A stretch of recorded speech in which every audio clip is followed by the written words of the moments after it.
Hello, everyone. My name is Solandy Brown, Communications Manager for the International Cooperative Research Group, research arm of the U.S. Overseas Cooperative Development Council. I am pleased to welcome you to today's session and invite you to please share your name, country, and organization in the chat. Before we begin, let's take a moment to cover some important housekeeping items to ensure a smooth and productive session. First, please be aware that simultaneous interpretation is available for today's session in English, Spanish, and French. Everyone, please select your language channel of choice by clicking on the interpretation or globe icon at the bottom of your screen. Voy a traducir para los que hablan español.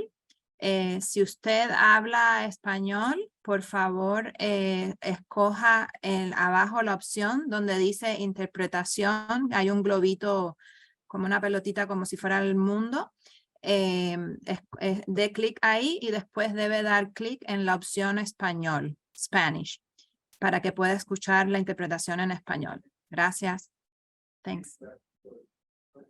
Et si vous avez besoin d'interprétation en français, veuillez cliquer sur la globe, l'icône du globe en bas de l'écran et il y a 3 choix pour anglais, français et l'espagnol. Donc, tu peux choisir le français. Merci. Next, if you encounter any technical difficulties during the meeting, please reach out to any person on our technical support team, including myself, Solandy Brown, Nicholas Hung, or Justin Franks, who is labeled under Research Group. If you have any comments or questions during today's presentations, we encourage you to use the chat or Q&A feature located at the bottom of your screen. Now, let me quickly mention the agenda for today. We will start with opening remarks and a short presentation to frame today's session, and then move to discuss Clarity country experiences and hear from an expert panel that will discuss Clarity's contributions to co-op law reform processes. After the Q&A segment, we will be reaching the 1.5-hour mark of our program. But we invite you to stay for an additional 20 minutes of small group discussion before our closing remarks. Thank you for your attention to these housekeeping items. I will now hand it over to Mr. Paul Hazen, Executive Director of the U.S. Overseas Cooperative Development Council, for opening remarks. Thank you, Solandy. Good morning, good afternoon to everyone. Welcome to our colleagues from around the world. Our webinar today is one of a series that focuses on tools for better cooperative development. In last week's session, we heard from many of you about the tools you're currently using and what is missing to advance successful cooperatives. Today's session will highlight the importance of advancing the enabling environment for cooperatives through cooperative legal and regulatory reform. And next week on August 9th, the topic will be experiencing OCDC's Resource Center, where we have hundreds of valuable educational materials. Working together, OCDC members have learned some powerful lessons about creating an enabling environment for successful cooperative development. Today's tool is the Cooperative Law and Regulation Initiative, Clarity. This initiative is a great example of the role cooperatives play in locally led development, legal reform from the bottom up, based on cooperative principles and values. We have prepared a video to provide the origins and concepts of Clarity that demonstrate collaborative learning of the OCDC members. I want to thank our partner, USAID, and our co-host for this webinar, NCBA CLUSA. Let's roll the video, The Power of Joint Action.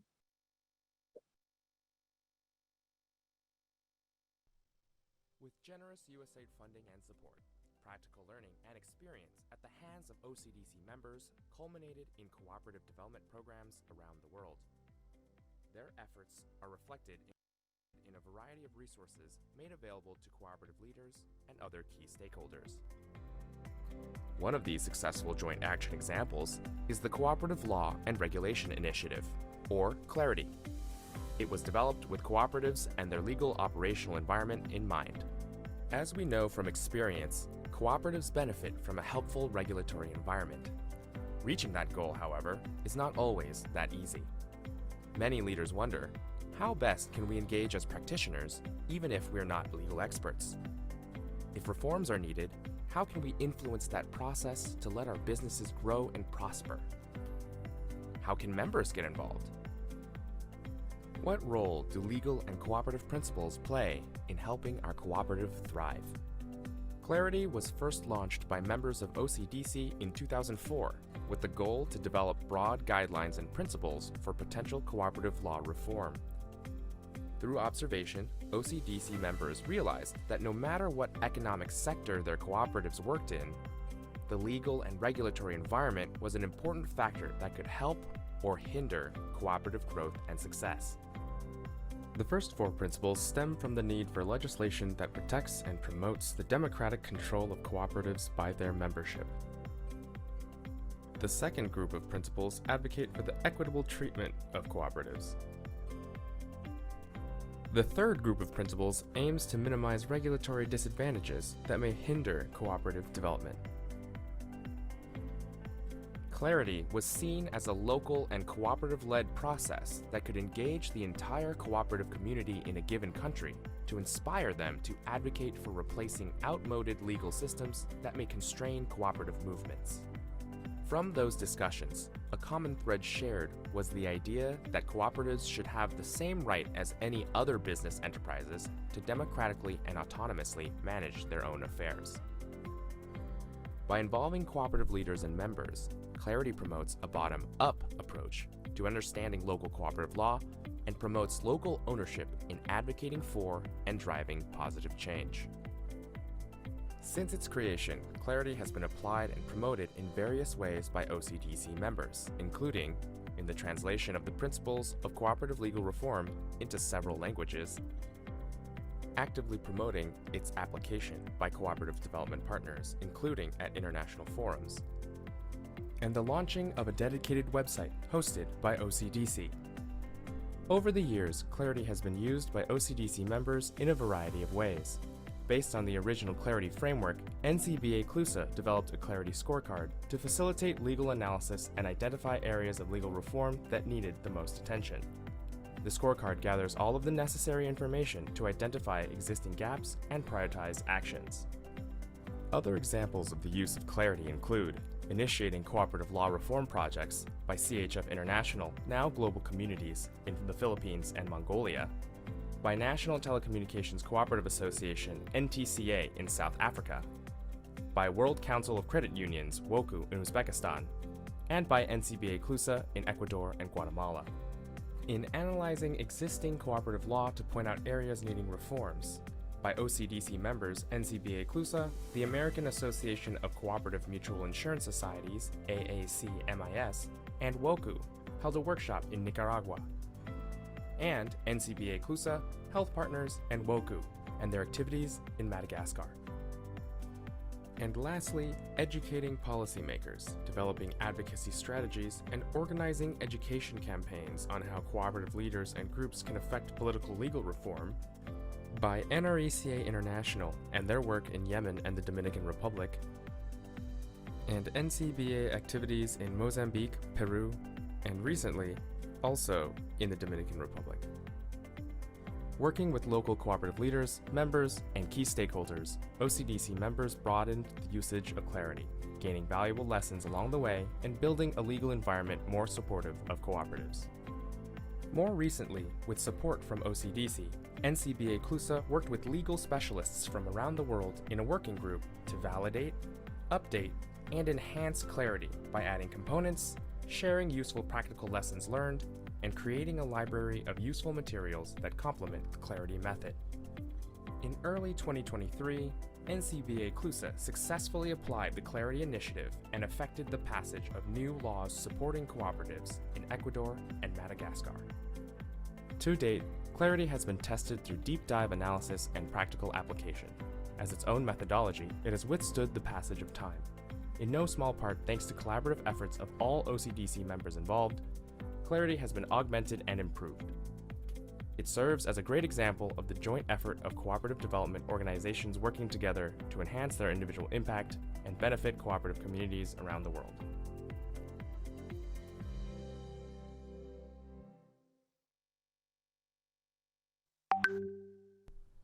With generous. And now I'd like to introduce our Master of Ceremonies, Virginia Brown, Senior Program Manager at NCBA CLUSA. The floor is yours, Virginia. Thank you, Paul, and thank you everyone so much for being here today. It's great to see everyone coming together really from around the world for this event. So we're thrilled that you're here. We have a very packed program today, so we'll get started right away.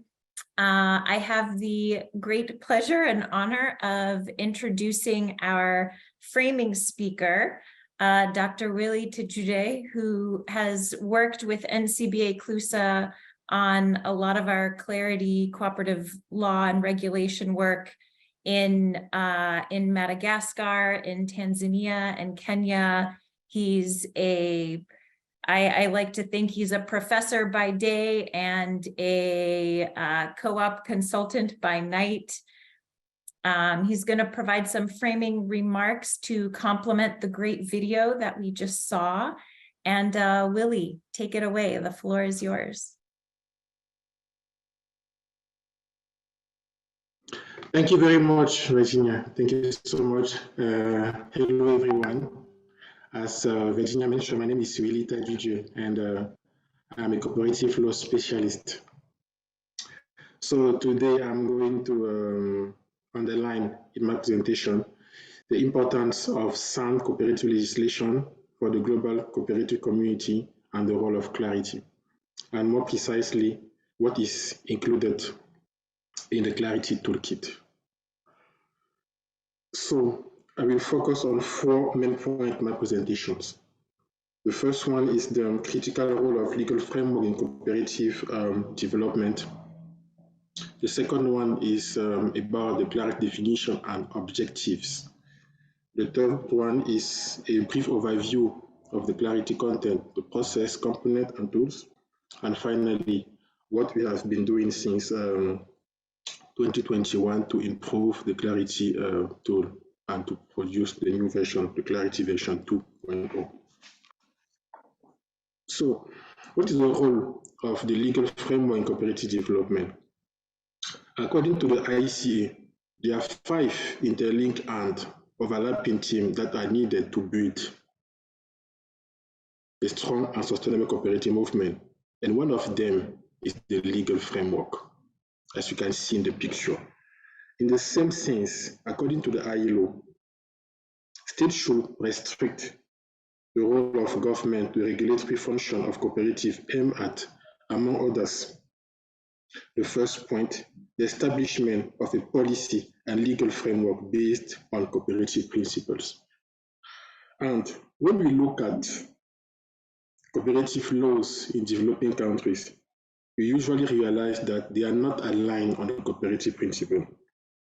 And sometimes they are outdated and they are not adapted to local context. Sometimes the act is just a copy-paste of foreign laws, or the act just carry the will of the government. So a chance to build a strong and consensual cooperative legal framework is clarity, that we are going to present in the next slide. So what is clarity concretely? Clarity is a methodology and process with practical tools designed to support national cooperative movement in developing economy country to get clarity on laws and regulation and to initiate reform in order to reach an appropriate legal framework. What are the objectives of clarity? So clarity aims at understanding, analyzing, and evaluate national cooperative legislative and regulatory environment to formulate proposals and recommendations for reforms, to develop communication and advocacy strategies for change and reform, clarity objective also to support the process of creating a legal and regulatory environment that allows the cooperative business model to thrive. Let us say something about the history of clarity as we saw in the video. It all started in 2004, but something essential is the initiative that we launched on 2021 to update clarity based on some shortcomings that we observe in the content. So when we talk about 2004, it means that clarity was created almost 20 years ago, more precisely 19 years. So the cooperative reality has changed greatly. So it was time to update and to review clarity. And based on that, an international working group of 14 cooperative law experts from around the world was established to assess and make recommendations to update the clarity process, methodology, and tool. And afterward, a foundational report was drafted, and the revised version of clarity was successfully implemented and tested in the Dominican Republic last year. What do we have in that clarity new version precisely? We have new key reform issues, and our initial key reform areas. We have updated the key reform issues to make them consistent with the new reality of today. And under each key reform issue, we have a number of reform issues, as you can see on the slide. And aside the key reform issue, we also have the clarity principles. There are 12, and to be precise, we are not challenging the ICA because the ICA has defined 7 principles only. But in the clarity tool, we have 12 principles. Just because we have adapted the 7 ICA cooperative principles to make them usable to assess a cooperative legal framework in a precise country. So we have 12 principles it was mentioned in the video. So when we combine the reform issues and the clarity principles, we put them in what we call a clarity analytical rubric, with other components to initiate the assessment of a legal framework. What is a rubric? What is a clarity analytical rubric? A rubric is a scoring guide used to evaluate performance for a product or a project. With clarity, it is a guide to evaluate a reform issue in relation to current laws and regulation.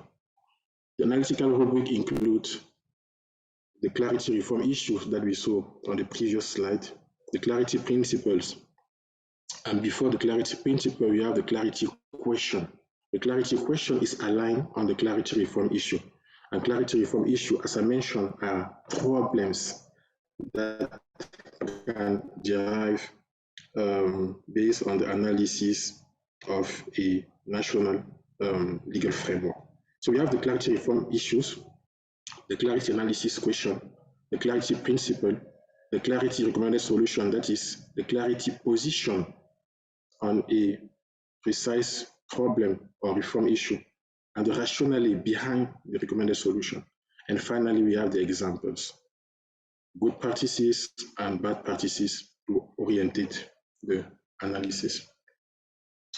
And to conduct that analysis, we use a scoring scale, a 5-point scale from 0 to 4, that is used to evaluate the performance of a given law or regulation in terms of level of contribution toward the achievement of the clarity recommended solution and level of compliance with its related clarity principle.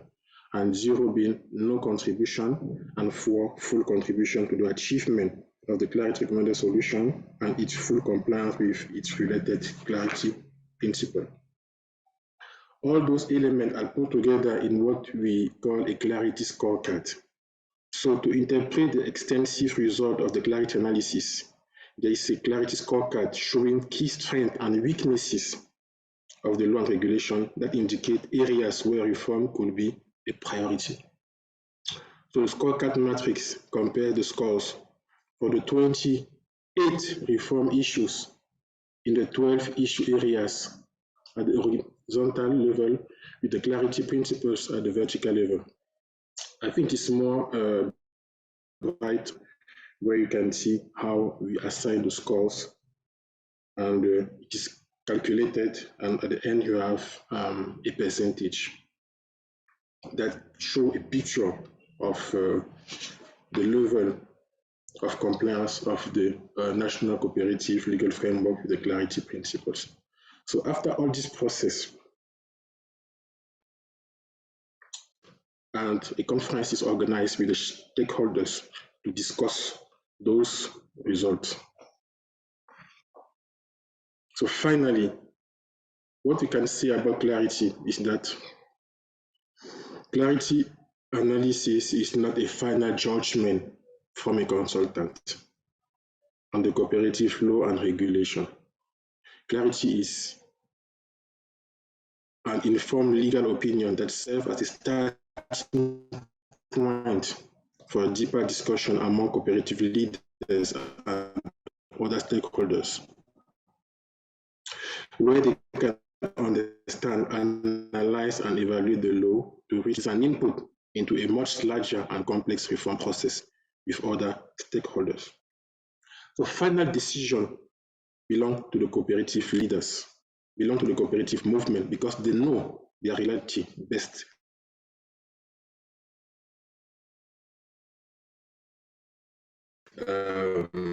Support, technical support.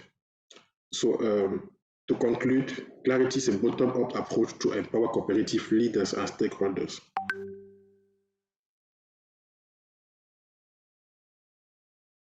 He used locally sourced lawyers knowledgeable about cooperative context, cooperative law background. Clarity is an informed legal opinion.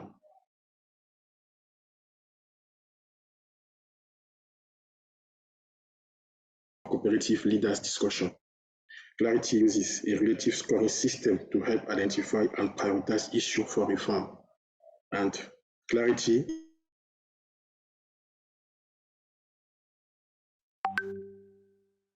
include clarity is not perfect. Thank you very much.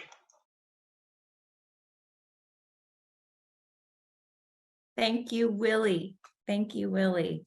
Yes, I think that was a great presentation to give us a little more insight into what exactly is in the Clarity Toolkit and the power of it to really serve as a launching point, a foundation for reform efforts in a country. So with that, now that we've been set up great for this, we'd like to dive into our Clarity country experiences. We have two great brief presentations for you from Guatemala and from Madagascar. We'll start with Dr. Claudia Paredes. She's a titular magistrate judge in the Court of Appeals of the Judicial Branch in Guatemala. She wears many, many hats, so that's just one of her titles. She's also one of the Clarity International Fellows. So Claudia, Dr. Paredes, please, the floor is yours. Muchas gracias. Buen día. Mi nombre pues es Claudia Paredes. El día de hoy pues yo les voy a contar la experiencia que hemos tenido en Guatemala en la implementación de Clarity en el proceso de reformas a la Ley General de Cooperativas. Entonces, en la siguiente diapositiva ustedes van a poder ver, por favor, tal vez me trasladan la siguiente diapositiva.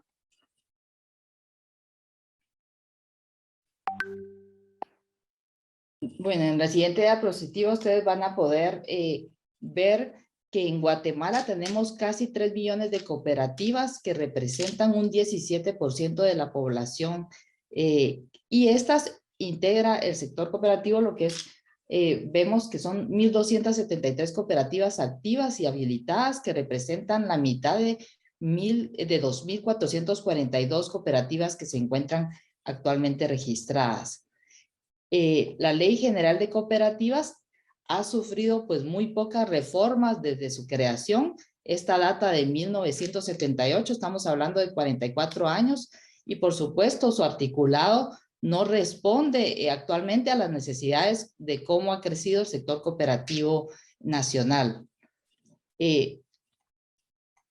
También podemos ver que hay un reglamento en la ley que también tiene algunas inconsistencias y requisitos que no contempla la propia ley, y esto lo que hace es que sea inviable el mismo y se ve reflejado en los procesos puramente democráticos que a veces son muy extensos.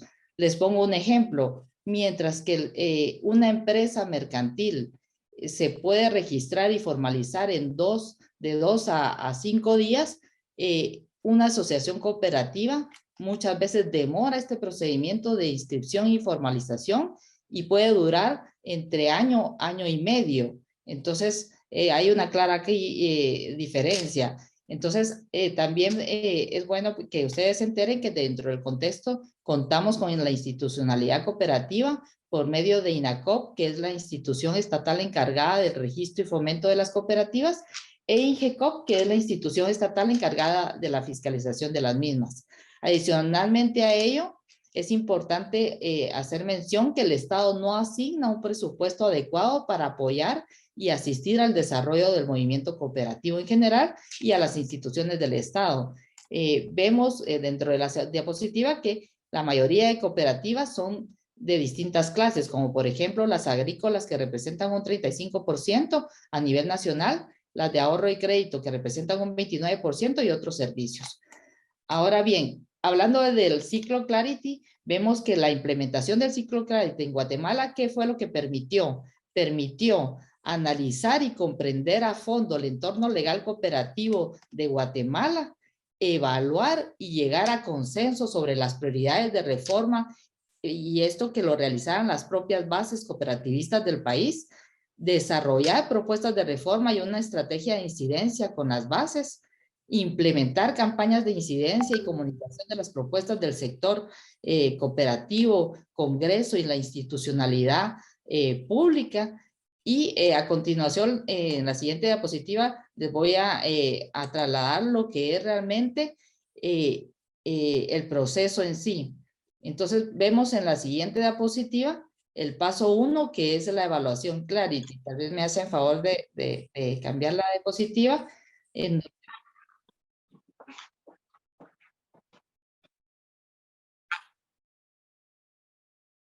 Bueno, muchas gracias. Bueno, ustedes me dicen cuándo continúo.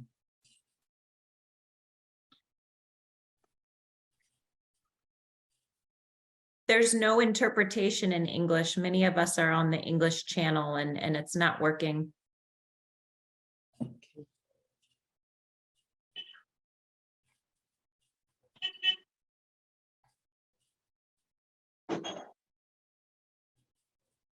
Okay, it does look like in the chat, it's starting to work now, so thank you.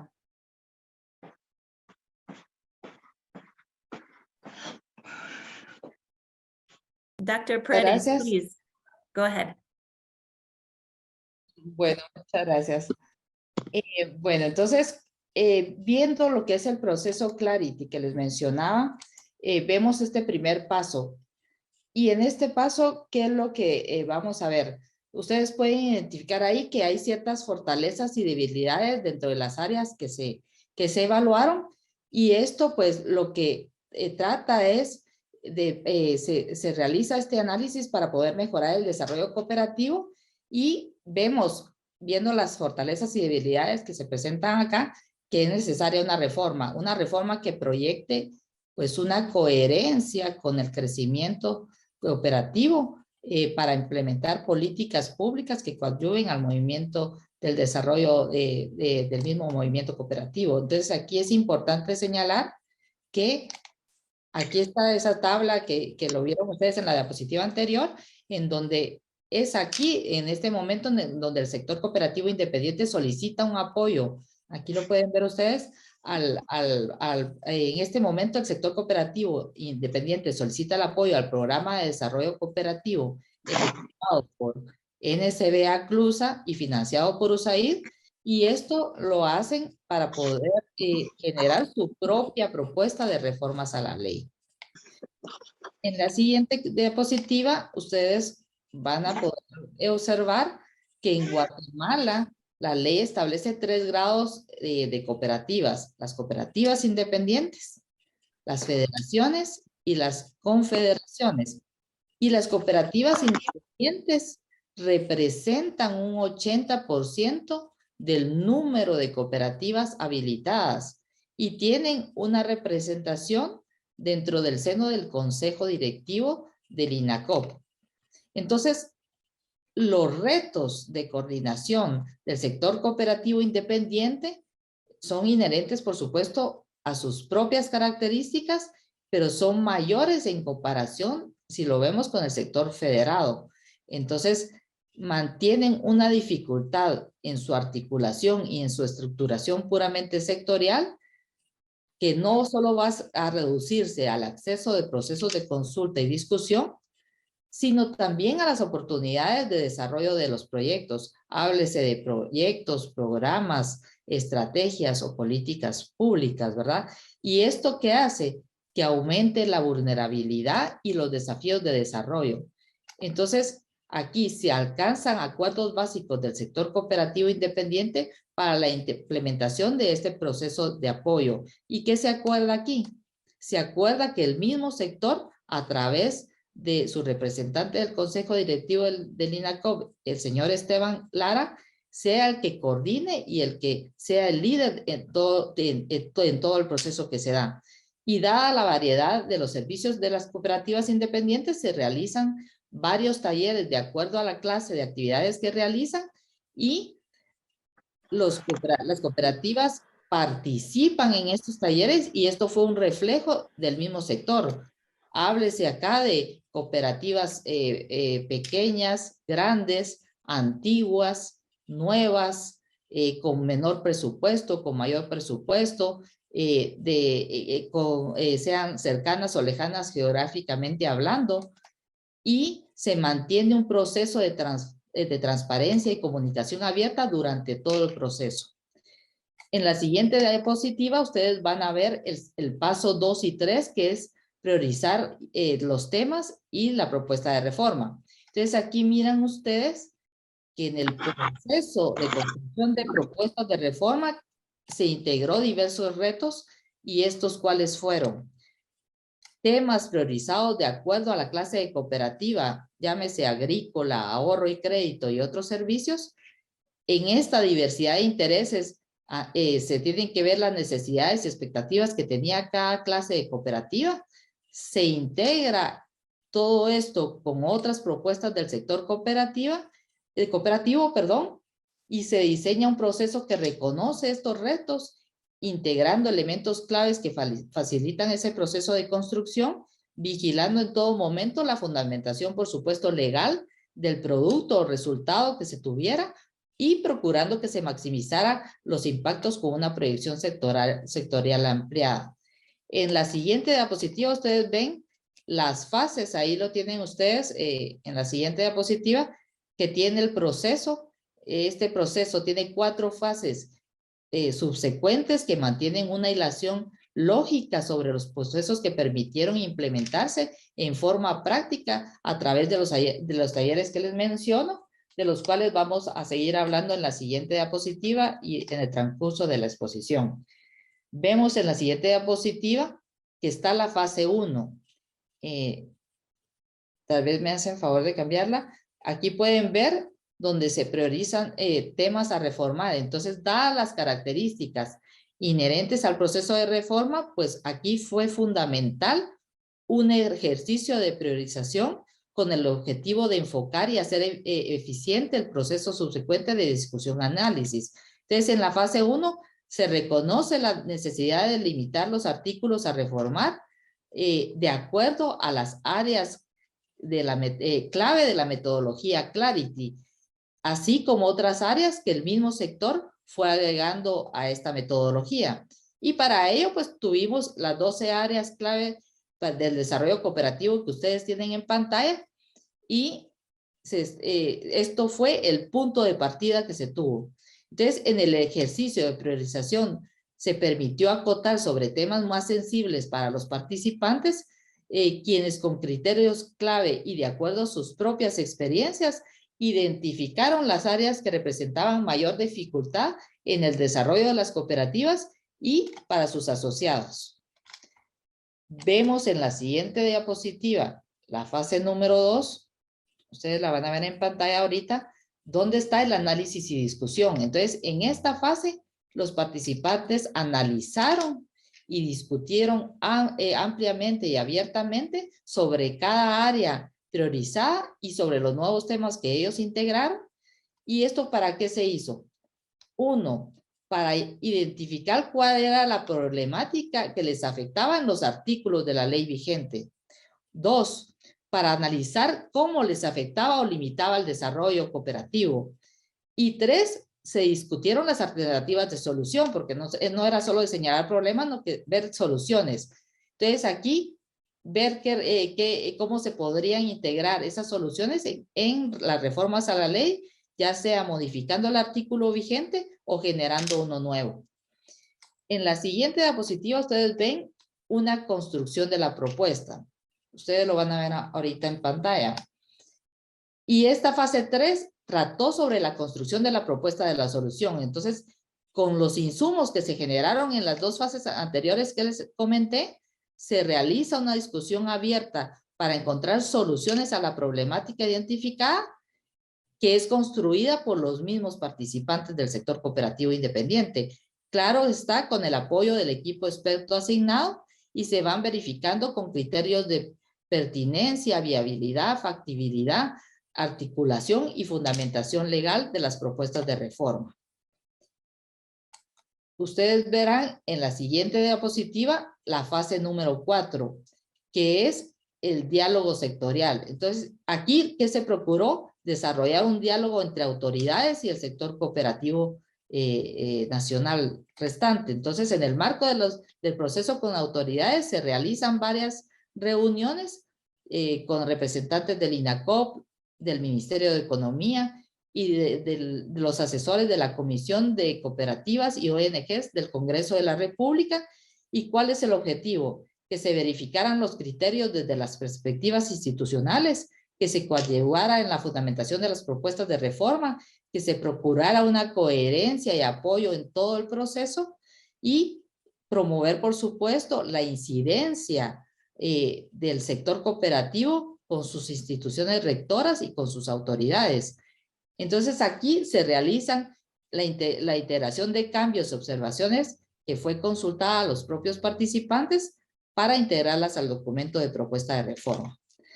Igualmente se tenía un proceso con el sector cooperativo federado y confederado. Este no se logró realizar porque cada sector indicó que ellos iban a llevar cada uno su propuesta a la mesa técnica. Entonces, no la iban a presentar antes. ¿Qué era lo que se quería hacer como objetivo si se hubiera hecho antes? Pues que se socializaran los resultados y transparentar el proceso con el sector cooperativo en general, se identificara y se resolvieran los potenciales conflictos de interés a nivel sectorial, que se promovieran consensos y aceptación de la propuesta del sector cooperativo independiente, se identificaron los elementos que permitieran la construcción de una estrategia de incidencia sectorial, ¿verdad? Pero vemos que, como les digo, esto pues no fue posible realizarlo hasta en la mesa técnica que se hizo en el Congreso. En la siguiente diapositiva, ustedes van a ver lo que es la integración y entrega de la propuesta. ¿Qué se hizo acá? La sistematización de todos los insumos y resultados de todos los talleres que se hicieron de consulta se integraron al proyecto del articulado de la ley y la racionalidad de la propuesta, y esta propuesta fue entregada al presidente de la Comisión de Cooperativas y ONGs del Congreso de la República, el señor César Fión Morales. En la siguiente diapositiva, ustedes van a poder observar el paso 4 del ciclo Clarity, en donde ya se da una comunicación e incidencia de esta propuesta. Entonces, de acuerdo al contexto local, se instala, como les dije, una mesa técnica específica para coordinar con el sector cooperativo el paso 4 del ciclo Clarity, y aquí se realiza con posterioridad bajo un proceso de consenso en la mesa técnica en donde participan las cooperativas independientes, las federaciones, las confederaciones, INACOP e INGECOP. Se socializan las diferentes propuestas que llevaba cada sector, se hacen consensos para unificar una sola propuesta del sector cooperativo nacional de reformas a la Ley General de Cooperativas, la cual fue recibida íntegramente por la Comisión de Cooperativas y ONG del Congreso. Y aquí es importante señalar que el sector cooperativo independiente integró esa mesa técnica, y esto fue gracias al resultado de la implementación de la herramienta Clarity, que coadyuvó a identificar los artículos a reformar. Esto es bien importante. Entonces, en resumen, en la siguiente diapositiva ustedes van a ver que en resumen, ¿qué se logró? Se logró la construcción de una propuesta de reforma desde las bases, y esto facilitó la apertura de espacios de incidencia del sector cooperativo independiente para promover las reformas desde la perspectiva del 80% de las cooperativas del país. Miren qué importante esto. Y una limitante que sí hubo es que pues posicionalmente pues los sectores en general y los procesos de la mesa técnica pues limitaron en cierta forma la comunicación y la incidencia que se hubiera querido, ¿verdad? Entonces, ven ustedes en la siguiente diapositiva las fortalezas y debilidades que tiene este proceso. ¿Cuáles son? Ustedes las tienen ahorita, las van a tener en pantalla. Las fortalezas fueron que se dio un proceso más participativo, se dieron aportes sectoriales, se utilizó la metodología Clarity para identificar los artículos a reformar, se dio diálogos con la Comisión de Cooperativas y ONG del Congreso, se construye una propuesta de reforma desde las propias bases del sector cooperativo, hay un diálogo con las autoridades y las instituciones rectoras, y se logra accesar a llegar a la Comisión de Cooperativas y ONG del Congreso para presentar una propuesta que es propia del sector. ¿Cuáles fueron las debilidades del proceso? Pues hubo un alcance limitado por razones geográficas.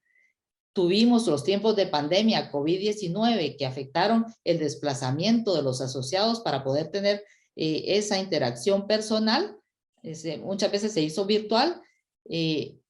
El diálogo sectorial pues fue limitado, como les comenté al inicio, y tiempos de gestión que son ajenos al proceso de la metodología Clarity, que ya corresponden a la etapa que vamos, que está en el Congreso de la República de Guatemala. En la siguiente diapositiva, ustedes van a tener cuál es el estatus de los logros que tuvimos implementando esta metodología. ¿Cuáles son? Se presenta la propuesta consensuada final en noviembre de 2021, se entrega oficialmente este mismo mes a la Comisión de Cooperativas y ONG del Congreso de la República. Esta la presenta al Pleno, miren, para que los discutan ya en sí la propuesta. Existe un dictamen positivo de la Comisión de Cooperativas y ONG del Congreso de la República, que se da también en ese mismo año, y en el año 2022 hay una primera y segunda lectura donde ya se comienza a aprobar las propuestas a reformas a la ley de cooperativa, y el estatus en que estamos actualmente en 2023 es la tercera lectura, que es por artículo, que es la última lectura que se hace para que esto ya sea una realidad. Entonces nosotros estamos a un punto de volverlo una realidad, de que todo este proceso que se hizo con base en la metodología Clarity fuera realmente una realidad, que probablemente la tengamos este año. Muchas gracias.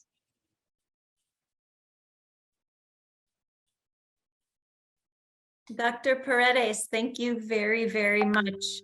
It was really exciting to see how involved the independent cooperative sector was in this whole process. Really fascinating. So we will jump now to our presentation from Madagascar. I would like to introduce a longtime friend and colleague, Abel Rakatunirani. He's the country director of NCBA CLUSA's operations in Madagascar, who's been involved in this process from start to finish. I hope I'm not giving anything away too much, but Abel, please, the floor is yours. Hi, everyone, and thank you, Virginia, for the great introduction.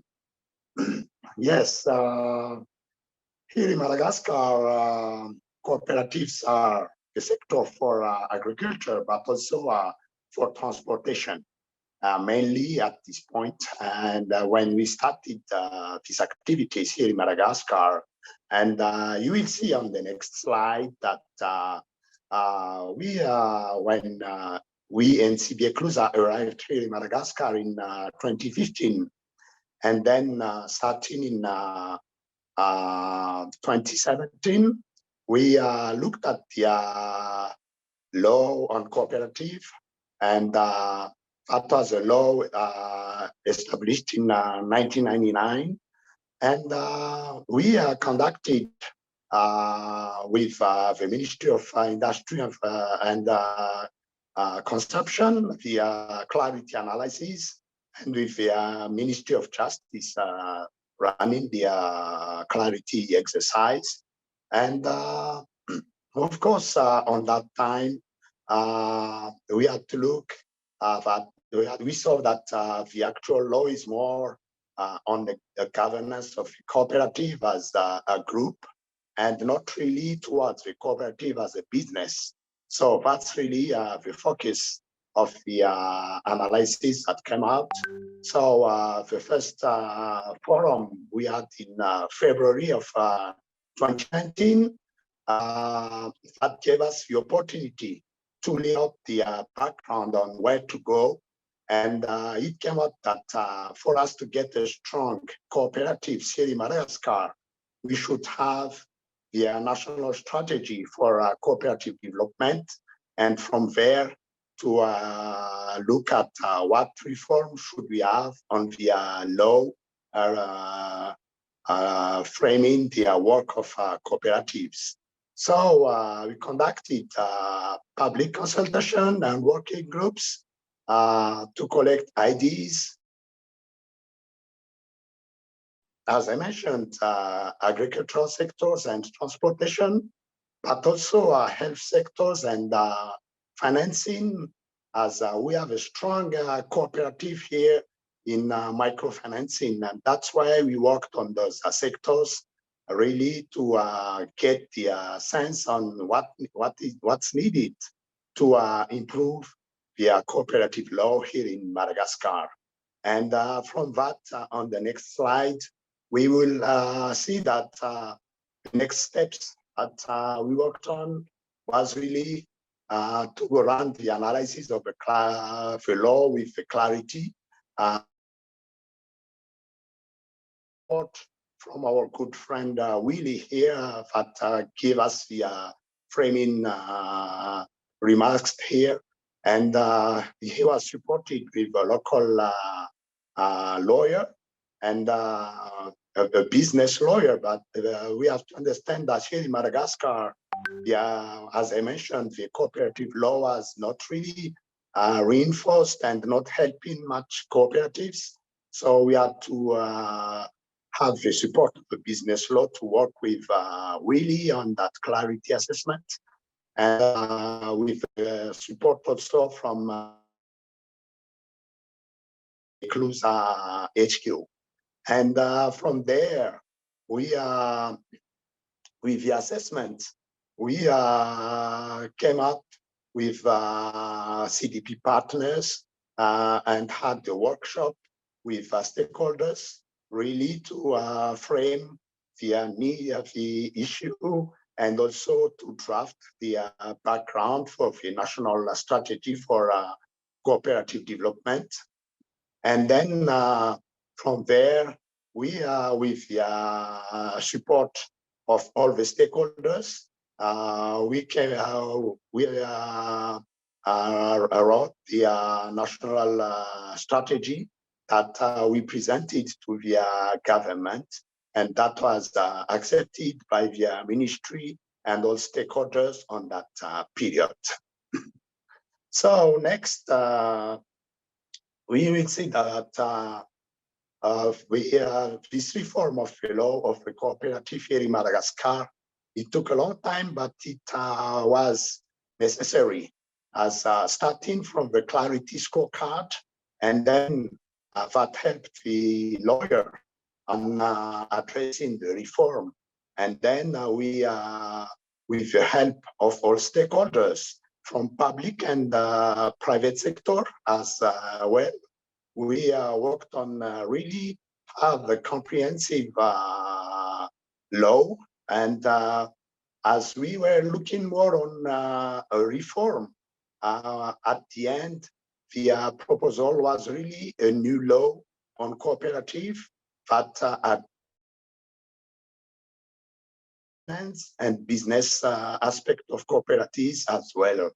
And with that new law, it was submitted to several levels of analysis with the public sector, the private sector, and also a committee on legal reform here in Madagascar for business law. There is a public institution where work is on the table. All interested department, justice department, financial department, and also the business development department. They all sit on this legal reform committee, and they analyzed the new law that is proposed, and all of that was based on the clarity scorecard. And with the inputs from all of those level of analysis, the final product was accepted by all early last year. And then it was passed through the table of the government. And then that is from the council of the government, and then the council of the ministries, with which is led by the president of the republic. And once the law got the clearance from this level, it was presented just in June to the parliament, and then to the Senate. And we are pleased to announce that the new cooperative law here in Madagascar has been accepted by all now. So we have a new law on cooperative now in Madagascar that has 250 plus article now, compared a law of 50 article before. And now it is really comprehensive, and it is very clear and framing a very good enabling environment for all cooperatives here in Madagascar and for all sectors, from agriculture, fishing, and transportation as microfinance as well. And to frame all of this, we have a very short video to showcase what has been done here in Madagascar. Abel, thank you so much. We actually are, if you could pause the video, please. So we're going to keep that as a teaser. We are a little bit behind on schedule. So what we'll do is share this video in the chat. We also have a great video from Guatemala that we will share the link to that in the chat as well. And after this webinar, when the materials get circulated to everyone here, we'll make sure to include those links as well. So there's your teaser on the screen. And I think the Madagascar video just got plugged in the chat. So thank you so much, Abel. Congratulations to the team in Madagascar. everyone from the ministry and those from Madagascar that are here with us today for all your hard work in getting the law passed after quite the marathon. So I'd like to turn now to the next part of our program, which will be a panel discussion. So we can dive into some of the Clarity experiences in several other countries as well. Moderating this discussion, I'm very pleased to introduce Santosh Kumar. He's the Director of Legislation at the International Cooperative Alliance. He is also a Clarity International Fellow. And our panelists, our wonderful panelists include Olga Oyer. She's the team lead and policy and legislative affairs specialist at Global Communities for their USAID CLEAR program in Kenya. We also have Davidson Jimenez from the Dominican Republic. He's a lawyer and organizational strengthening specialist who implemented Clarity in the Dominican Republic. And also Dr. Carlos Naranjo. He's a professor of popular and solidarity economics and finance, the master's program at the Universidad Andina Simón Bolívar from Ecuador. He is also a Clarity International Fellow. So we look forward to this conversation. We will keep it to about 20 minutes max. It's going to be a lightning panel discussion so that we have time for question and answers from all of you that are joining us today. So Santosh, please take it away. Thank you, Virginia. Lawyers are not known to be well, they're known to be verbose. So we'll try our best to keep up with the time. Well, hello, ladies and gentlemen. It's really a great honor for me to moderate this session on Clarity's contribution to cooperative law reform process. It's also lovely to see members of the global cooperative law fraternity gathered here. I'm grateful to the organizers for giving me this opportunity. I'd like to thank the OCDC and the wonderful cooperators who work there for having pursued this important enterprise of bringing power to people through the instrument that law really is. Please allow me to convey the greetings of our President, Dr. Ariel Guarco, and the board of the ICA to all present here, and to all those who aren't here, but have contributed to the development of the 2023 edition of Coop Law and Regulation Initiative. Among other things, ladies and gentlemen, cooperative law is as international a law as it is local. The rather unique distinction that cooperative law enjoys is that it is one of the few successful instances of NGO-made international law, the NGO in this case being the International Cooperative Alliance and her member organizations, as well as the wider cooperative movement. A law to guarantee rights and responsibilities aimed at a predictable and effective means to achieving cooperators' common needs and aspirations, guaranteeing the cooperatives worldwide a legal right to participate in the movement that they really are, is what constitutes cooperative law, in my humble opinion. And the co-op law landscape is studied with clarity for its objective analysis of the translation of what can sometimes be, and perhaps incorrectly be viewed as abstract. I'm of course speaking about the International Statement on the Cooperative Identity, which was adopted by the General Assembly of the ICA on behalf of 700 million cooperators in 1995, and which became the piece de résistance of what we understand as cooperative law. We are joined in this panel by changemakers and persistent advocates of cooperative identity who have developed, tested, and optimized the Clarity tool in the recent past and have contributed significantly to advancing not just Clarity, but also a scientific temperament insofar as the legislation and public policies on cooperatives are concerned.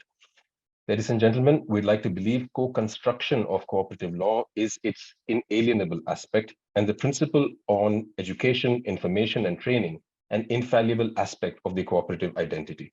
And we have seen both these being upheld rather remarkably in the experiences of implementing Clarity. Without further ado, please allow me to bring in Dr. Carlos Naranjo to walk us through the improvements to the cooperative law reform process and the cooperative law itself that he has witnessed in Ecuador because of Clarity. Dr. Naranjo, I believe you have a presentation, so maybe we could quickly hear from you and continue the conversation.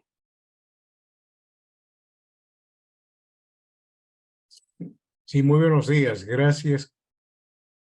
Gracias por la invitación y gracias anticipadas por la paciencia para escucharme. Me dijeron 20 minutos, ¿verdad?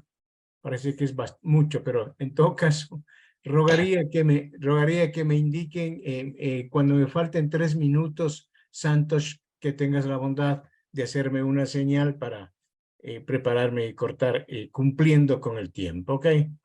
Y bien, en realidad... If I may interrupt you, Dr. Naranjo, yo for a iniciaría second. Sí, claro. The 20 minutes are to be divided among all the panelists. Therefore, you have close to 3 minutes to respond to this specific question. So. Listo, entonces voy a tratar de ser lo más rápido posible y concreto. Creo que la mejor forma en que he podido lograr concretar la exposición que voy a hacer es en el cuadro. En este cuadrito que ustedes tienen en sus pantallas están 3 columnas, ¿no? En la primera columna consta los resultados del análisis de Clarity bajo la metodología Clarity efectuada a la ley, nuestra, la ley ecuatoriana. Ojo, solo a la ley.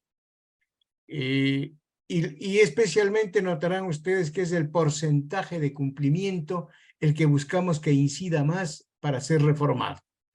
En la segunda columna están las sugerencias que constan en el informe final de Clarity sobre el análisis de la ley ecuatoriana y en la tercera los resultados obtenidos. Esto es ya la reforma legal propiamente dicha que fue gestionada o mediante incidencia política que se logró. Bien, entonces así, ustedes noten, por ejemplo, que en la primera columna, en los desafíos con la formación y registro de cooperativas apenas estaba calificada la ley ecuatoriana con un 63% de cumplimiento.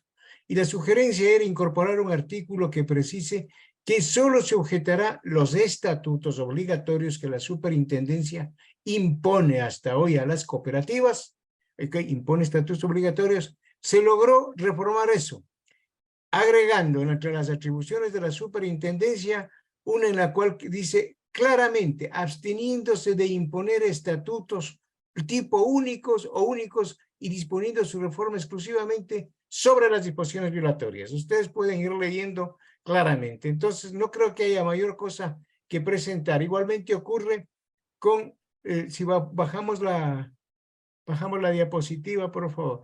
Nosotros teníamos igualmente dentro de este tema un candado en cuanto a la legislación que concretaba u obligaba a que las cooperativas tengan un objeto social único y concreto y que generó muchísimas dificultades en la constitución de cooperativas, sobre todo en las agrícolas, ¿ok?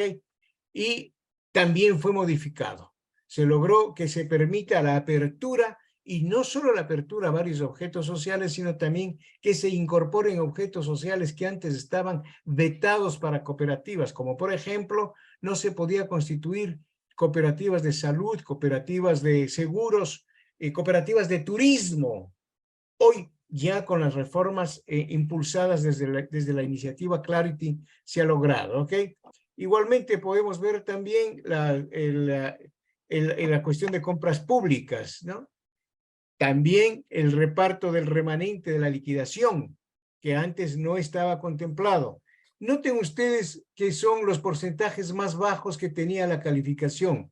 Los ítems del 75% acá, el 75% por acá, las sugerencias efectuadas en el informe de Clarity y finalmente los resultados en cuanto a contratación pública, en cuanto a la irrepartibilidad del fondo de reserva, que eso también es una cuestión doctrinaria que se logró incorporar en la legislación. La siguiente diapositiva, por favor. La página, si la pueden... Y por fin, el otro punto de resultado o consecuencia del análisis de Clarity fue precisamente lo relacionado con la resolución de conflictos.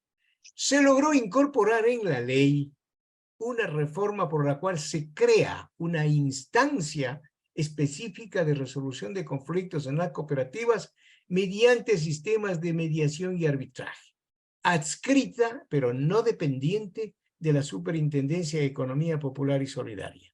Incluso en la ley, por ejemplo, constaba que las exclusiones de socios eran susceptibles de apelación ante la superintendencia, que es el órgano de control, Igual los conflictos internos apelables o reclamables o impugnables ante la superintendencia como órgano de control. Se logró crear una Junta Nacional de Resolución de Conflictos. Se incorporó en la ley como una instancia específica, particular, institucionalizada, ¿ok?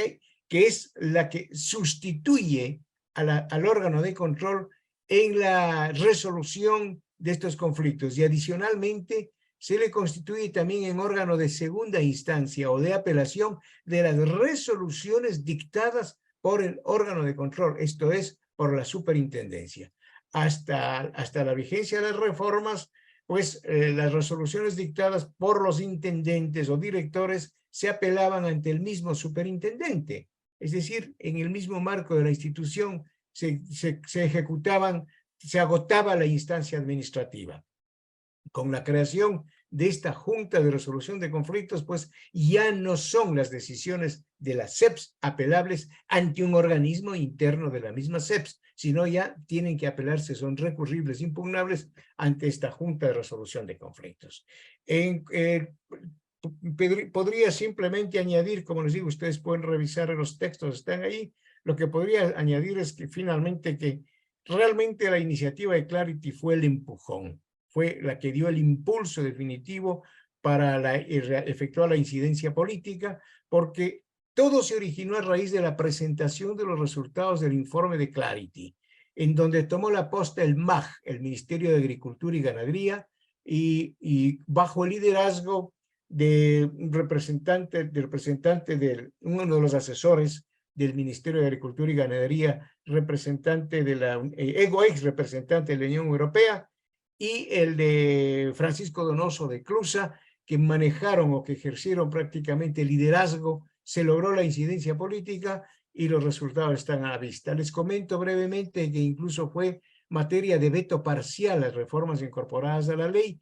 Luego también hubo ese veto parcial en un artículo específico nuestro, fue por inconstitucionalidad, de manera que tuvo que ir a la Corte Constitucional.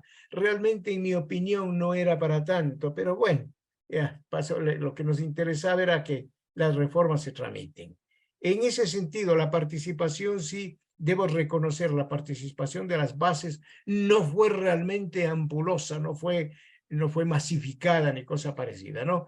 Más bien se redujo a representantes de organismos de integración cooperativa, de uniones y de federaciones que participaron en unos 2 talleres que se realizaron por este comité técnico que se constituyó bajo el liderazgo, ya lo dije, de NCBA CLUSA y del Ministerio de Agricultura y Ganadería y la Unión Europea. Yo creo que ya me excedí en los 3 minutos y confío que haya satisfecho, o si hay inquietudes, estoy listo para que disparen.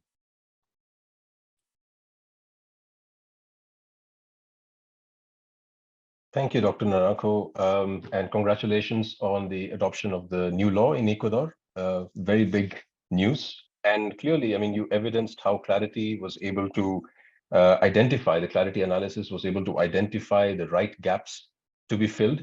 And the 2 points that stuck with me, of course, is the framework, the scope of the cooperative movement that can be animated in any country with an enabling environment, and resolution of conflict. It's such an important topic, and amicable settlement of disputes is, I think, inherent to the cooperative model. So thank you very much, Dr. Naranjo. Sorry to have given you only 3 to 5 minutes, but I'm sure there will be more questions coming from the audiences.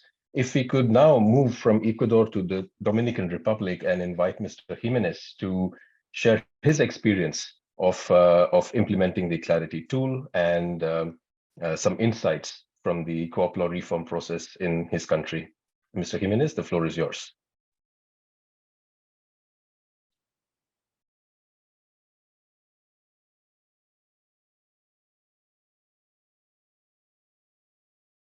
Mr. Jimenez, the floor is yours. Excelente.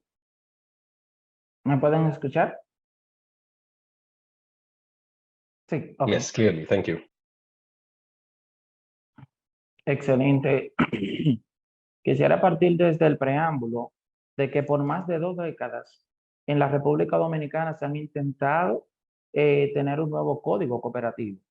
pero siempre han habido diferencias, a tal punto que en un momento llegaron a haber inclusive hasta 6 propuestas diferentes, y hoy cuenta con una propuesta de legislación cooperativa consensuada, ya que con la implementación de Clarity 2.0, donde la mayoría de las recomendaciones se encuentran contenidas en el proyecto de ley que fue depositado el pasado 23 de febrero de este año por la parte conjunta ante el Congreso Nacional, por el Instituto de Desarrollo y Crédito Cooperativo IDECOP, por el Consejo Nacional de Cooperativas y las federaciones que integran también a estos órganos de segundo grado del movimiento cooperativo, pudieron lograr un consenso y depositar este proyecto de ley, ya que Clarity 2.0 en la República Dominicana se implementó gracias a una solicitud expresa por el Instituto de Desarrollo y Crédito Cooperativo IDECOP como órgano gubernamental competente para regular a las cooperativas en la República Dominicana. Y en esta solicitud que le hicieron a NCBA CLUSA, República Dominicana, con el proyecto que se está llevando a cabo de Progana, y gracias al apoyo del Departamento de Agricultura de los Estados Unidos, USA, se pudo implementar esta herramienta aquí en el país, lo que implica que con la ayuda y la anuencia y el gran apoyo tanto de Ed Porter, pudimos desarrollar un análisis Clarity a la ley 127/64 y su reglamento de aplicación, la cual es una de las leyes más longevas, que inclusive se creó 5 años antes de crearse lo que era el Internet. O sea, estamos hablando desde el año 1960. Entonces, con esto se trajeron a cabo 6 aspectos sumamente fundamentales de lo que tiene que ver con la implementación de Clarity en la República Dominicana. Dentro de estos 6 aspectos, porque tuvieron puntos de 0, 1 y 2, estaban aspectos directamente relacionados a la formación y registro de la cooperativa, donde se evaluaron los plazos, los incumplimientos de los procesos de registro, los requisitos equitativos, la separación de la función del registro de otras funciones gubernamentales y recomendaciones de la cooperativa, tanto así como la tecnificación en el aspecto de la disolución, fusión, incorporación, escisión y conversión de cooperativas, donde gran parte de estos conceptos no estaban integrados en nuestra legislación, pero ya sí están integrados en la nueva propuesta de ley, y sobre lo que tenía que ver con la parte de los temas financieros de la cooperativa en la selección autónoma e independiente y democrático de los auditores calificados, así como la supervisión y regulación de la cooperativa para generar un poco más de equidad en estos requisitos reglamentarios. También se crearon otros 9 aspectos fundamentales, pero que tuvieron rango o puntuación de 3, o sea, que tenían una general contribución a los logros tanto de las recomendaciones de Clarity como al cumplimiento de los principios, pero no a su totalidad. Pero dentro de todas estas partes quedaron bien afables las recomendaciones finales de Clarity, donde se llevaban a cabo especialmente transferir el derecho de la incorporación del Poder Ejecutivo al Instituto de Desarrollo y Crédito Cooperativo, lo cual se integra en la nueva propuesta de ley, así como también los asuntos financieros cooperativos y los mecanismos de supervisión y control, los cuales evidenciaron que requerirían una mayor tecnificación, así como la carencia de otras figuras jurídicas adicionales de la disolución, liquidación, tales como la fusión que habíamos mencionado, la incorporación, la escisión y la conversión hacia otras cooperativas, lo que también llevó a cabo que se tomara en cuenta lo relativo al número mínimo para los integrantes para la formación de una determinada cooperativa, claro está, acorde a su clasificación y a su tipología y finalidad, ya que, por ejemplo, en nuestra legislación actual, el mínimo de asociados que se requiere para la formación de cualquier cooperativa son 15 socios. Con esta nueva propuesta de ley, inclusive de acuerdo al tipo de tipología, ya se podrán formar con hasta 3 asociados. Algo que también cabe muy destacar en esta misma parte consiste en registrar los términos de los órganos de segundo y tercer grado que estaban de forma implícita en la ley, lo cual ya también se recoge en esta nueva propuesta de ley, y sobre todo lo que tenía que ver con integrar conceptualizaciones propias en la reforma, partiendo de estas actualizaciones que integren, por ejemplo, la Declaración sobre la Identidad Cooperativa, acorde a la Alianza de Cooperativa Internacional ASI, lo cual ya se recoge, así como la definición de cooperativa, los valores cooperativos y los principios también cooperativos. Todo esto llevó a cabo a que el movimiento cooperativo en la República Dominicana tomara en cuenta estos aspectos de las recomendaciones para que el consenso se pudiera dar. Y ya por hoy lo que estamos es en espera y atentos a que procedan las vistas públicas también para uno aportar en la medida de lo posible, pero ya tenemos una propuesta de ley consensuada que es el Código Cooperativo Dominicano, mírenlo acá, en esta propuesta, el cual recoge todas las legislaciones vinculadas al sector y al movimiento cooperativo nacional. Si tienen cualquier pregunta al respecto, pues estamos ahí para respetar el tiempo.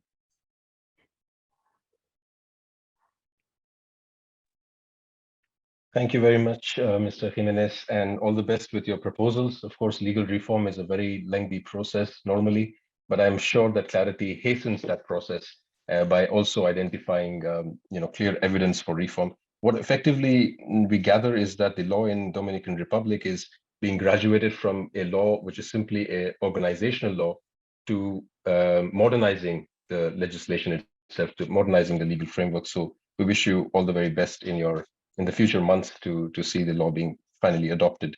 Thank you again, Mr. Jimenez. And now we move to a country where cooperatives have been put at the center stage. The president of the Republic of Kenya is deeply invested in promoting cooperatives, and he and his team are bringing in a new law, a new policy, if I'm not wrong, and anything that you can imagine to support cooperatives. So we have Ms. Olga Ayer, who also would take us through her experience in participating in the legal reform process in Kenya, where ICA also had the good fortune of contributing in 2021, if I remember correctly. And please also, Olga, if I may, ask you to reflect on this question, that clarity is founded on the belief that cooperative legal reform should be driven by cooperative movements, like stakeholders have to participate. So in this, in light of this line, the sentence, how do the organizations like Global Communities and NCBA CLUSA's various offices around the world ensure that cooperatives do participate in the reform process, and it's not just a few bureaucrats and policymakers sitting and deciding how the cooperative movement should apply in a country? So the floor is yours, Ms. Oyer. Thank you very much, Santosh, and greetings to everyone from all over the world. I'm really privileged to be here on behalf of Global Communities to just share our experiences. Santosh, you've asked me a very interesting question with many layers, but I like the background that you've set. So allow me first to maybe just look at why clarity would be relevant at this point in 2023, and looking at the agenda of our new administration, as you've rightly mentioned. So first of all, clarity, knowing that policy and regulatory reform is an emotive process and political process, as it were. So clarity in Kenya helped us to, provided us with a lens or a framework that was free from politics and could start off a conversation. So beyond that, looking at your other question, just very quickly about the cooperative movement, I think there were three key things that the cooperative movement in Kenya was asking for at that time when the legislative reform began. First of all, the cooperative movement was saying, regulators, get your house in order. We are okay complying with any changes you want, but get your house in order. Because, and I'll share why shortly. The second thing was that cooperatives wanted their voices to be heard and elevated. And third was that they needed a simplified information to unpack this legal reform. What are you saying? You're just giving me a 140+ page document, but what are you telling me? What's changing for me? and how will it impact me as a cooperative member? So in response to what the movement was asking for, and at the point NCBA CLUSA and global communities were beginning their cooperative development programs, both organizations had a policy regulatory reform mandate focusing on the different levels of government, national and county government.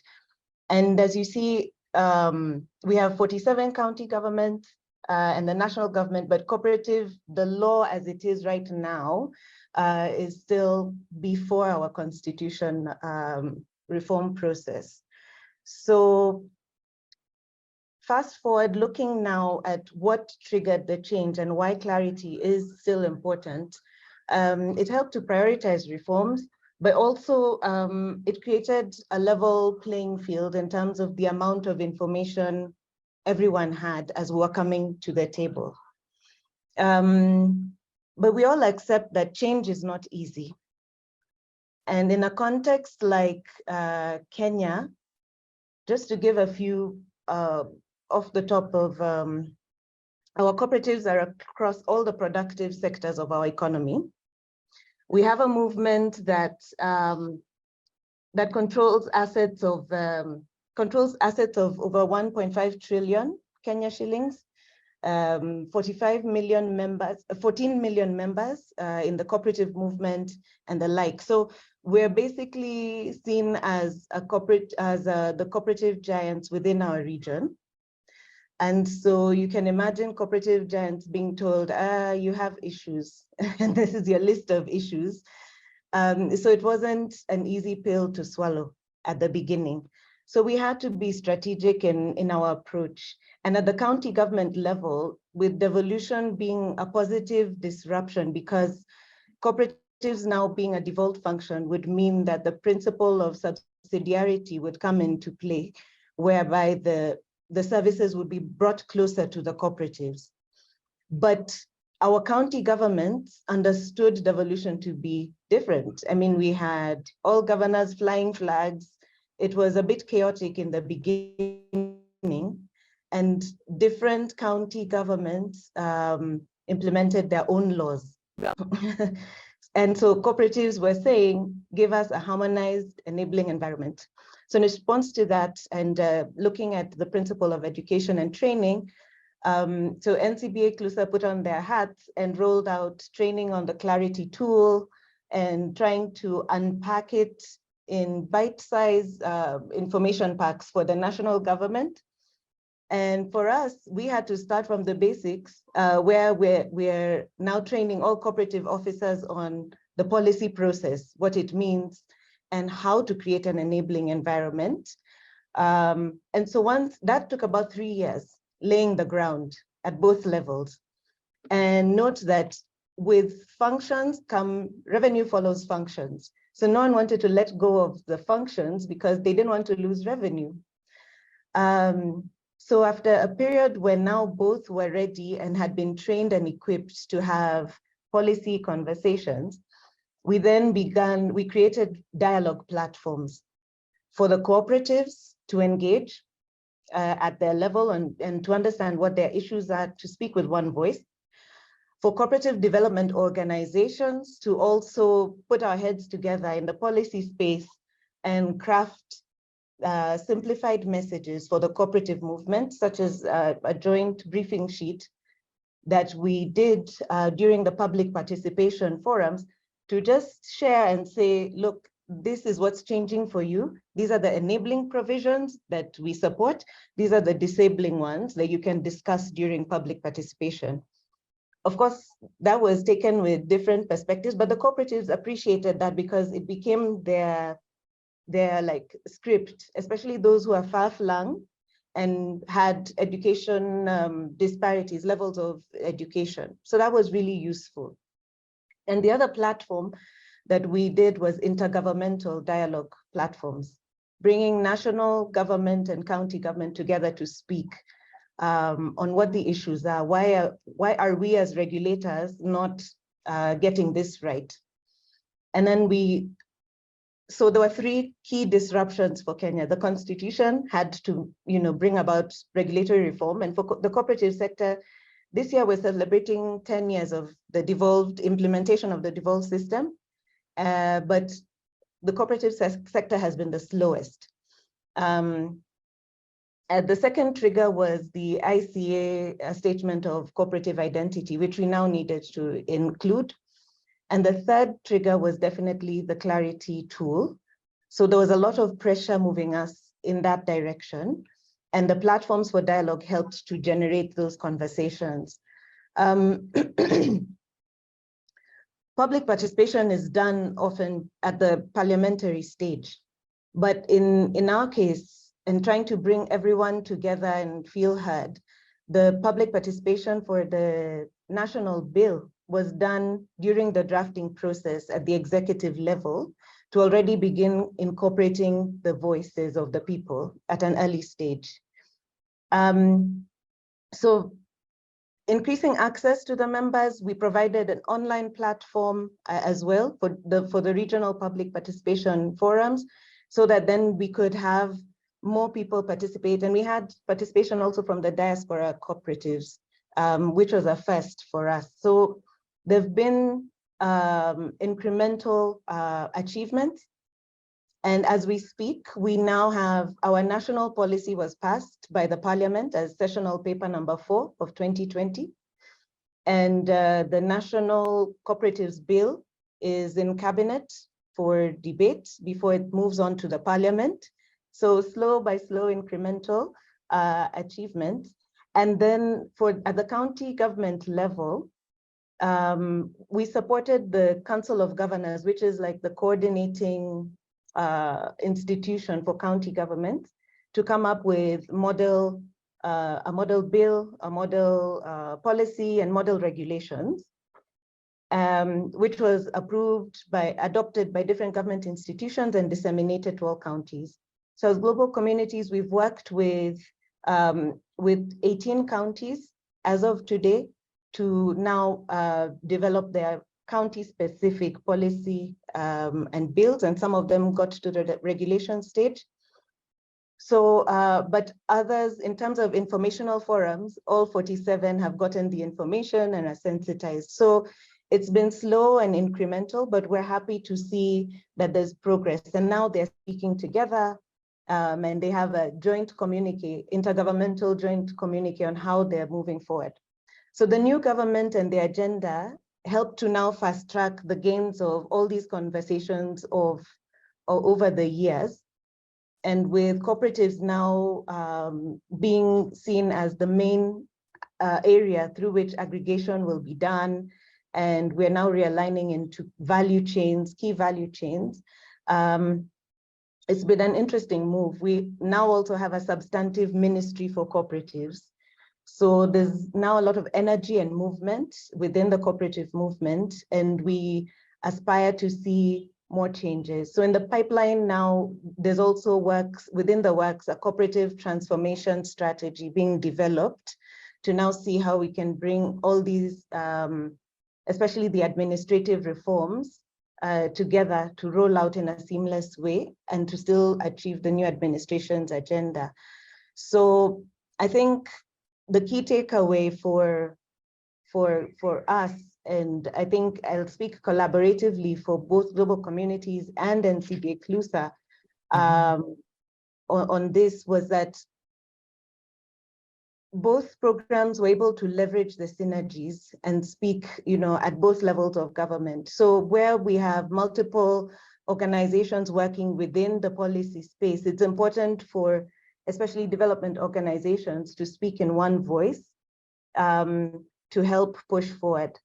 A lot of the times, the government or the communities already know what the solutions they would like to see in place, but may just need facilitation to be able to maybe speak or engage. So provision of platforms was always critical.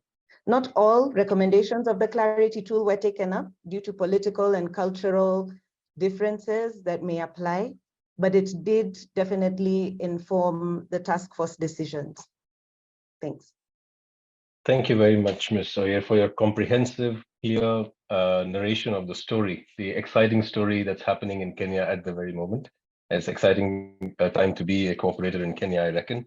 So thank you very much for the information you shared with all of us. And it's a great example also of international cooperation among cooperatives with NCBA CLUSA, the CSO side with global communities and others. And I come from India, and the Indian cooperative movement has nurtured me. And one of the jewels in the Indian cooperative movement was a gift of intercooperation between CLUSA and the Indian cooperators. And it now is known by IFCO, the term, the cooperative IFCO is a, and the complementary legislation also in the 1950s was a gift of intercooperation. So thank you very much again, Ms. Oyer, for your presentation. Well, we'll have to apologize to the audience members yet again, because we do not have the time for questions, unfortunately. I don't know, I don't have words to really convey my regret, but because we're really running out of time and people have things to do, so we'll close the panel here, but we encourage you to put your questions in the chat, and with the organizers, we'll try to get you the responses as early as possible. So please do put your questions, your comments in the chat box, and thank you very much again for this opportunity. Thank you very much, panelists, for your and congratulations on the work that you're doing. It's really fascinating. So over to you, Virginia, I think. Thank you so much, Santosh. That was a short but really engaging, exciting panel. Great things happening in all of these countries. And we do recognize that this was originally scheduled as a 90-minute event. So we do want to be respectful of everyone's time. But we do have an additional 30 minutes for those who do want to stay and ask questions. We have some breakout groups that will open shortly on the screen. And we have 3 groups for English speakers, for French speakers, and for Spanish speakers. So you can self-select your breakout room based on your language preference. And we'll have about 15 minutes to discuss if folks have questions for any of the panelists that may be in those breakout rooms, and also to discuss what's been shared today. Could clarity be helpful for you? Do you see any barriers to using parts of the Clarity Toolkit in your country? So we will have some time for that now. If you can join, if you have to leave, we totally understand, and we thank you for joining us today. So I will hand it over to OCDC to open the breakout rooms. Hi, welcome back, everyone. I know those breakout groups were still, too short of a time to get into everything. In the English-speaking breakout session, we did have some really great questions. We had a really great conversation talking about, co-op law internationally and in the US. But we thank all of you for staying late and for your interest in this session. This has been a really great turnout. I think we all learned a lot. We can please keep the conversation going. We'd love to hear from you, OCDC, NCBA CLUSA. Thanking all of our speakers, panelists, presenters today, moderators. This has been really enriching, and we're so grateful that all of you stayed. We will be in touch, as I mentioned earlier. OCDC will send out kind of a wrap-up of this event with the resources that were shared today. And very soon, the toolkit will be available on the website as well. So we'll make sure all of you get that information. So just again, just to say thank you so much for being here. This is a really important conversation in the US, internationally, globally, and we hope to keep it going and support each other in our marathon of co-op law and regulation initiatives and reform. Thank you, OCDC, for hosting this great discussion today, everyone here. And we hope you have a great rest of your day. Thank you so much.